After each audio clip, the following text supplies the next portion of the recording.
Breaking news చూస్తున్నాం. మాజీ మంత్రి హరీష్ రావు మరోసారి సంచలన ఆరోపణలు చేశారు. తెలంగాణలో మరో కొత్త స్కామ్ జరుగుతోందని కాంగ్రెస్ ప్రభుత్వంపై తీవ్ర విమర్శలు చేశారు.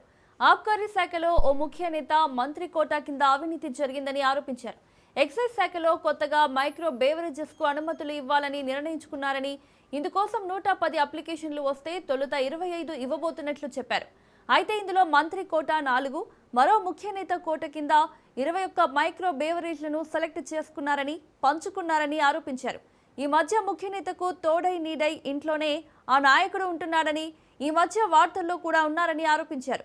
కారు నేరుగా ముఖ్య నేత ఇంట్లోకి వెళ్తోందని, ఈ మధ్య ఈ ముఖ్య నేత తిరుపతి వెళ్తే సదరు నేత నీడగా వెంటే ఉన్నాడని ఆరోపించారు. ఒక్కో బేవరేజ్కి 1.80 కోట్లుగా ధర నిర్ణయించారని, ఇందులో 1.5 కోటి ముఖ్య నేతకు, మిగతా 30 లక్షలు తోడు నీడకు అని ఆరోపించారు. 21 తోడు నీడ ఫైనల్ చేసుకుంటే 4 మంత్రి ఫైనల్ చేసుకున్నారన్నారు.